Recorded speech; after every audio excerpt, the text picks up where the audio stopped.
வணக்கம். இது உங்கள் ஆன்மீக பிரபஞ்சம் யூடியூப் சேனல். இங்கு நீங்கள் ஆன்மீக உலகத்தின் ஆழமான தகவல்கள், பரிகாரங்கள், ராசி பலன்கள், பக்தி வழிபாடுகள், மந்திரங்கள், வாழ்வை மாற்றும் ஆன்மீக குறிப்புகள் மற்றும் தினசரி அதிர்ஷ்ட ராசிகள் போன்ற பல பயனுள்ள வீடியோக்களை காணலாம். இதுவரை நீங்கள் நம் சேனலை சப்ஸ்கிரைப் செய்யவில்லை என்றால் சப்ஸ்கிரைப் செய்து கொள்ளவும். அப்பொழுதுதான் நாம் வெளியிடும் ஒவ்வொரு ஆன்மீக தகவல்களும் உங்களுக்கு தெரிய வரும். செய்வினை செய்பவர்கள் ஒருவரின் தலைமுடியை வைத்தும் காலடி மண்ணை எடுத்தும் கெடுதல் செய்வார்கள்.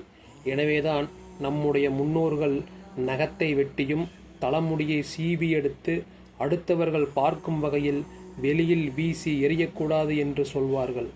நம் வீட்டில் செய்வினை இருக்கிறது என்பதை சில அறிகுறிகள் உணர்த்தும். பாதிப்பு நீங்க என்ன பரிகாரம் செய்வது என்றுதான் பார்க்க போகின்றோம். நன்றாக வாழ்ந்து கொண்டிருப்பவர்களை பார்த்து சிலருக்கு பொறாமை ஏற்படும். குடும்பம் மகிழ்ச்சியாக இருந்தால் சிலருக்கு பிடிக்காது. குடும்ப ஒற்றுமையை குலைக்கவும் உடல் ஆரோக்கியத்தை கெடுக்கவும் சிலர் முயற்சி செய்வார்கள். அதற்கு அவர்கள் தேர்வு செய்யும் வழி செய்வினை, பில்லி, சூனியம். சிலர் நடந்து சென்று கொண்டிருக்கும் போதே காலில் கல் தடிக்கு ரத்தம் வரும். பெண்களுக்கு காய்கறி வெட்டும் போதோ அல்லது சாதாரணமாக வேலை செய்து கொண்டிருக்கும் போது காயங்கள் ஏற்படும். நிலைவாசல் கதவில் தலை இடிக்கும். வீட்டின் குடும்பத் தலைவருக்கு கட்டை விரல் அடிக்கடி காயம் ஏற்படும். இப்படி நடந்தால் உங்கள் வீட்டில் உள்ள குலதெய்வம் உங்களுக்கு ஏதோ ஒரு விஷயத்தை உணர்த்துகிறது என்று அர்த்தம். காரணம், குலதெய்வம் நம்முடைய நிலைவாசலில் வசிக்கிறது என்பது ஐதீகம். நமக்கு யாரும் செய்வினை செய்துவிடக்கூடாது, வீட்டிற்குள் எந்த தீய சக்தியும் நுழைந்துவிடக்கூடாது என்பதற்காக குலதெய்வம் நம்முடைய வீட்டினை காத்து கொண்டிருக்கிறது. மேலும் சில அறிகுறிகள் செய்வினை இருக்கிறது என்பதை நமக்கு உணர்த்தும். சிலருக்கு மாடுகள் கனவுகளில் வரும். நம்முடைய வீட்டிற்குள் காளை மாடு நுழைவது போல கனவு வந்தால் ஏதோ கெட்ட சக்தி வீட்டிற்குள் இருக்கிறது என்பதை உணர்த்துகிறதாம்.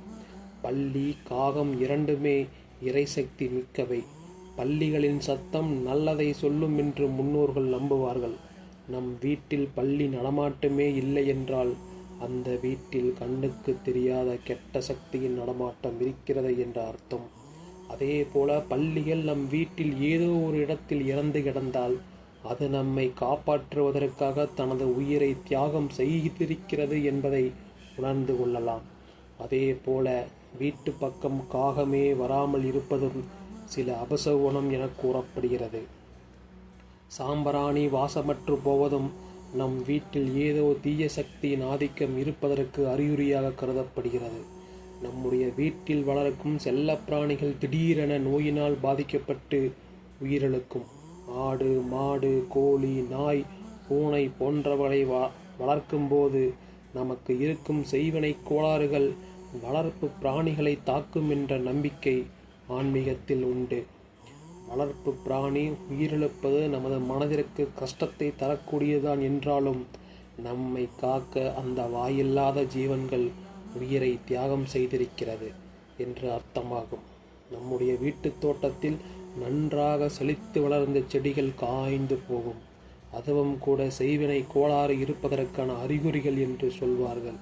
குலதெய்வ கோவிலுக்கு செல்வது தாமதவாதற்கு செய்வினை கோளாறு காரணமாக இருக்கலாம் என ஆன்மீகத்தில் சொல்லப்பட்டுள்ளது.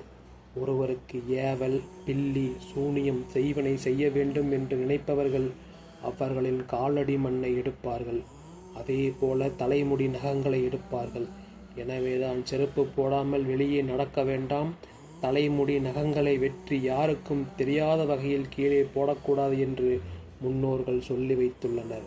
செய்வினை கோளாறு இருப்பவர்கள் நிம்மதியாக இரவில் தூங்க முடியாது. நல்ல ஆரோக்கியமாக இருப்பவர்களுக்கு திடீரென கடும் உடல் சோர்வு ஏற்படும். முகம் பொலிவிழந்து பசி ஏற்படாமல் உடல் நலம் குன்றி போகும்.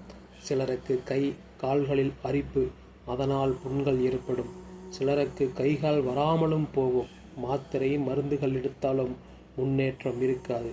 வீட்டின் மீது கல் வீசுவது போன்ற சப்தம் கேட்கும். சாப்பாட்டில் அடிக்கடி முடி, சின்ன சின்ன கற்கள் தென்படும். இவ்வாறான அறிகுறிகள் கெட்ட சக்தியின் ஆதிக்கம் இருப்பதை உணர்த்துகிறது. நமக்கு செய்வினை கோளாறு இருப்பதாக உணர்ந்தால் நாம் நம்முடைய குல தெய்வத்திடம் சரணடைய வேண்டும். இஷ்ட தெய்வத்தையும் குல தெய்வத்தையும் மனமுருகி வேண்டினால் பாதிப்புகள் குறையும். மாரியம்மன் காளியம்மன் கோவிலில் எலுமிச்சம்பழம் வைத்து அபிஷேகம் செய்து அதனை வீட்டு நிலைவாசலுக்கு மேலே கட்டி தொங்க விடலாம். இதன் மூலம் தீய சக்திகள் வீட்டை விட்டு வெளியேறிவிடும். செய்தாருக்கு செய்த வினை, எய்தாருக்கு எய்த வினை, வினை விதைத்தவன் வினையறுப்பான் என்று சொல்வார்கள். நாம் ஒருவருக்கு செய்வினை செய்தால் அது நமக்கே பாதிப்பை ஏற்படுத்தும். எனவே ஒருவர் கெட்டுப்போக வேண்டும் என்று நினைத்து செய்வினை செய்பவர்களுக்கு அது பூமராங் போல திரும்பிவிடும். கவனம், நல்லதே நினைப்போம், நல்லதே நடக்கும். நன்றி, வணக்கம்.